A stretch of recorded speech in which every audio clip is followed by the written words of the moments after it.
નમસ્કાર, સમાચારમાં આપનું સ્વાગત છે। જર્મનીના હેમ્બર્ગ શહેરમાં G20 સમિટની ઔપચારિક રીતે શરૂઆત થઈ ગઈ છે।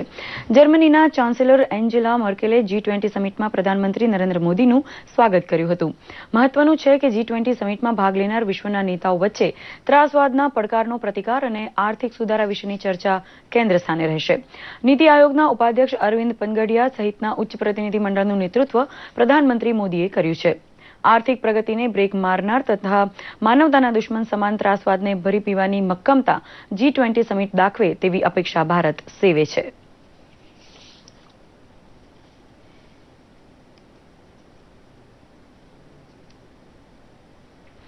G20 समिट पहला ब्रिक्स देशों बैठक ने प्रधानमंत्री नरेंद्र मोदीए संबोध्युं हतुं। बैठक में प्रधानमंत्री मोदीए भारत में थोड़ा समय पहला ज लागू करवामां आवेला GST कायदा और आतंकवाद मुद्दे चर्चा करी हती। आ उपरांत प्रधानमंत्री अर्थतंत्र ने गति आपवा माटे करेला सुधारानी वात करता GST थी समग्र भारत एक मार्केट बनी जशे तेम उमेर्युं हतुं। आ उपरांत पीएमए ब्रिक्स देशोनी बैठक में प्रोटेक्शनिज्म पर सवाल उठाव्यो हतो। पीएमए कह्युं हतुं के हालना समयमां विश्वमां ब्रिक्स लीडरशीपनी जरूरियात छे।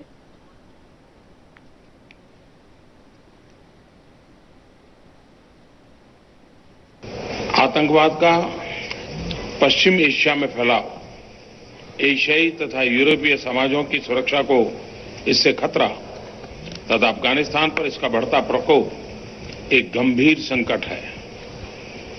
गल्फ तथा पश्चिम एशिया में तथा नॉर्थ कोरिया को लेकर पूर्वी एशिया में बढ़ती हुई जियोपॉलिटिकल टेंशन चिंता का विषय है। Terrorist franchise, terrorist financing, safe haven तथा उनके स्पॉन्सर्स के विरुद्ध G20 देशों को एकजुट होकर सुदृढ़ तथा सशक्त कार्रवाई करनी होगी। सूरतना महुआ तालुकाना अनावल गामे आज भाजपना दक्षिण गुजरातना 8 जिल्लाओमां पेज प्रमुखोनुं सम्मेलन योजवामां આવ્યું હતું। આ સંમેલનમાં ભાજપના રાષ્ટ્રીય અધ્યક્ષ અમિત શાહે ખાસ હાજરી આપી માર્ગદર્શન આપ્યું હતું। પેજ પ્રમુખોને સંબોધતા રાષ્ટ્રીય અધ્યક્ષ અમિત શાહે જણાવ્યું હતું કે ગુજરાત વિધાનસભાની ચૂંટણી ભાજપ ગુજરાતમાં સરકાર બનાવવા માટે નહીં પરંતુ કોંગ્રેસને મૂળમાંથી ઉખેડીને ફેંકી દેવા માટે લડશે। એમણે મોદી સરકારની વિવિધ કલ્યાણકારી યોજનાઓને કારણે ગુજરાતને થયેલા ફાયદા વર્ણવી મિશન 150+ માટે કામે લાગી જવા પેજ પ્રમુખોને આહવાન કર્યું હતું। આ પ્રસંગે રાજ્યના મુખ્યમંત્રી વિજયભાઈ રૂપાણી, પૂર્વ મુખ્યમંત્રી આનંદીબેન પટેલ, राज्य सरकारना मंत्रीओ, प्रदेश अध्यक्ष जीतुभाई वाघाणी सहित दक्षिण गुजरातना भाजपना धारासभ्यो तेमज सांसदों पण उपस्थित रह्या हता। सम्मेलનમાં अंदाजे 1 लाख જેટલા भाजपना पेज प्रमुखोनो अभूतपूर्व उत्साह जोवा मळ्यो हतो।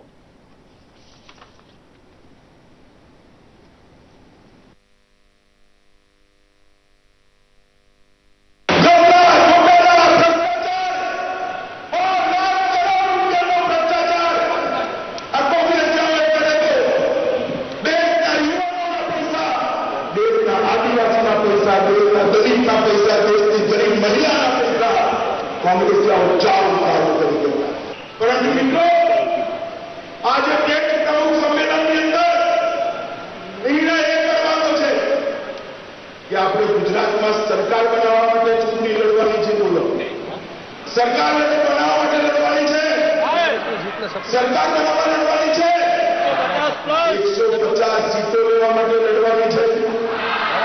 ના ભાઈ ના, ગુજરાતની આ ચૂંટણી ભારતીય જનતા પાર્ટીનો કાર્યકર્તા ગુજરાતની આ ચૂંટણી કોંગ્રેસને મૂળ કરી ઉખાડીને ફેંકી દેવા માટે લડે।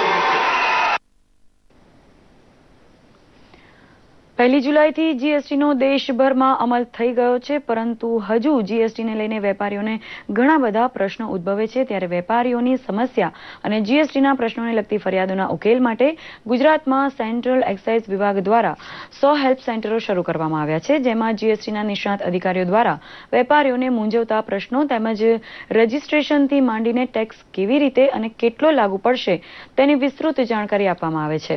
અમદાવાદમાં આંબાવાડી વિભાગમાં આવેલા સેન્ટ્રલ એક્સાઇઝ ઓફિસમાં પણ શરૂ કરાયેલા હેલ્પ સેન્ટરમાં વેપારીઓ જીએસટી અંગે માર્ગદર્શન મેળવી રહ્યા છે। Central excise GST commissioner Ahmedabad ઝોનના સુરેશ નંદનવારે જણાવ્યું હતું કે આ ઉપરાંત વેપારીઓના જૂથ કે સંગઠન માટે સેમિનાર યોજીને પણ પણ જીએસટી અંગે માર્ગદર્શન આપવામાં આવે છે। આ સાથે જ આ સમાચાર બુલેટિન અહીં સંપન્ન કરી રહ્યા છીએ। નમસ્કાર।